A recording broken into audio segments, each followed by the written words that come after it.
कि जिस बेटी का बलात्कार जो दलित था, मुजफ्फरपुर कुटनी में सामूहिक बलात्कार किए गए, उस बच्ची की आज मौत हो गई। जल्लाद डॉक्टर, जल्लाद व्यवस्था, जल्लाद नेता, जल्लाद सरकार 9 घंटे तक वह बच्ची तड़पती रही। पीएमसीएच में उसको एडमिट नहीं लिया गया। कांग्रेस के प्रदेश अध्यक्ष को जानकारी मिली, कांग्रेस के कुछ साथी के द्वारा अन्य लोग वहां एडमिट करने गए।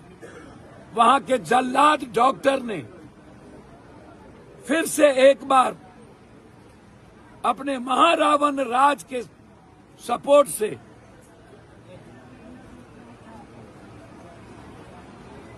हमारे अध्यक्ष के साथ बदतमीजी किया। मैं बार बार कहता हूं, हमें इस सिस्टम के खिलाफ लड़ना होगा, हमें जल्लाद व्यवस्था के खिलाफ लड़ना होगा। ये कैसी व्यवस्था है नीतीश जी कि एक गरीब बेटी पढ़ाओ बेटी बचाओ, एक गरीब बेटी को एडमिट होने में हंगामा के बाद 9 घंटा लग गया और आज वो बच्ची दम तोड़ दिया। उन्हें न्याय नहीं मिली और न जाने डेली दर्जनों बच्ची बलात्कार के शिकार होते हैं। पूर्णिया के धमधा में 2 बच्ची गायब है, 2 दोस्त गायब है, कोई सुनने वाला नहीं। इस तरह हर दिन किसी न किसी गांव में, किसी न किसी ब्लॉक में, किसी न किसी शहर में ड्रग्सी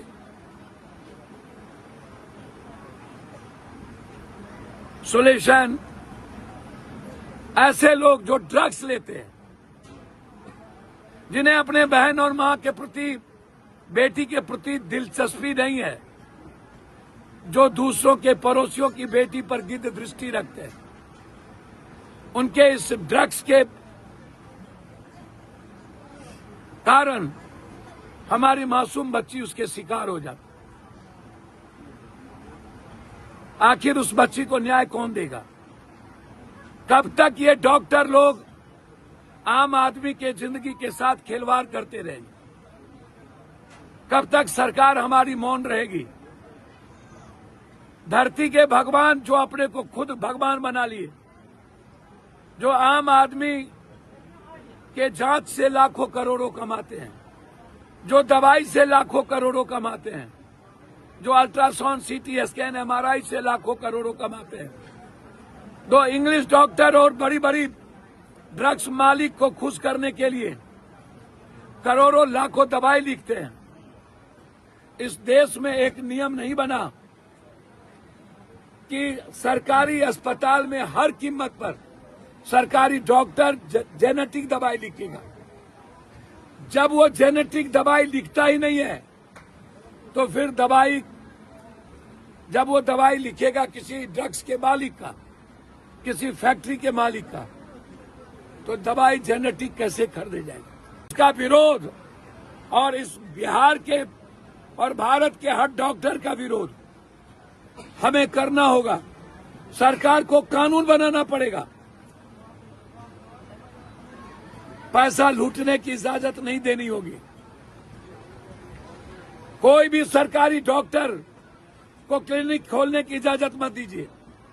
और जो डॉक्टर सरकारी मेडिकल कॉलेज में पढ़ता है, उसकी नौकरी सिर्फ सरकारी में लगे।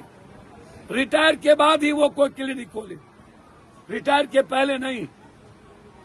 प्राइवेट में वो पढ़ता है, वो स्वतंत्र है क्लिनिक खोलने के लिए, लेकिन प्राइवेट में पढ़कर यदि वो किसी अस्पताल में नौकरी करता है तो तब तक उन्हें अस्पताल खोलने की इजाजत ना हो जब तक वो सरकार का पैसा उठाता है, जनता का पैसा उठाता है। 2 जगह ये गलत होगा। मैं फिर कुडनी की उस बेटी के न्याय के लिए मैं इस बिहार के युवाओं से आग्रह करूंगा, जहां भी बेटियों पर, मां पर जुल्म हो, हर कीमत पर, जब ये जल्लाद डॉक्टर और जल्लाद व्यवस्था जब नासूर बन जाए इंसानियत के लिए, किसी भी मिडिल क्लास के परिवार के लिए, गरीब फैमिली को नजरअंदाज कर दे और ये डॉक्टर गुंडा और क्रिमिनल बन करके सिर्फ अपनी बात करे, आम आदमी की बात ना करे, तो फिर हमें खड़ा होने की जरूरत है। हमें पीएमसीएच और सभी सरकारी अस्पताल और कुकुर मुत्ते के तरह जो ये नर्सिंग होम खुल गया है, माफियाओं का, अपराधियों का, जो समाज को लूटता है, ऐसे नर्सिंग होम के खिलाफ हमें लड़ने की जरूरत है। हमें मिल करके पीएमसीएच के डॉक्टर पर 302 का मुकदमा हो, पीएमसीएच के डॉक्टर की गिरफ्तारी हो हर कीमत पर, और उनका मेडिकल सर्टिफिकेट जो मिला है उसका कैंसिल हो, उसको कहीं भी नौकरी करने की और डिस्पेंसरी चलाने की इजाजत ना मिले। जो इंसान को जानवर समझे, जो इंसान को भगवान ना समझे, जो इंसान की इज्जत ना करे, उसे समाज में जीने का राइट नहीं है। मैं जस्टिस फॉर कुडनी बेटी, सरकार अविलंब कार्रवाई करे, अन्यथा पीएमसीएच के खिलाफ फिर से एक नई जंग की शुरुआत मैं करूंगा। हर डॉक्टर से मैं आग्रह करता हूं, मैं आपका सम्मान करता हूं, लेकिन आप अपनी आदत ना सुधारे, अपने लूटने की प्रवृत्ति को ना सुधारे और आम आदमी के जिंदगी के साथ सहयोग और सम्मान और प्यार का व्यवहार आपका नहीं हुआ तो आपसे ही महाभारत का जंग हम शुरू करेंगे। ये मैं आपको वादा करता हूं। मैं पुनः एक बार उस शहीद संतोष को हृदय की गहराइयों से, मन के अंतःकरण से मैं श्रद्धांजलि देते हुए मैं सरकार से मांग करता हूं कि उसके परिवार के जीने और खुशियों के लिए नौकरी और पर्याप्त धन की व्यवस्था की जाए और एक निर्णय लिया जाए पेट्रोल पंप या हर शहीद परिवार के लिए। फिर मैं एक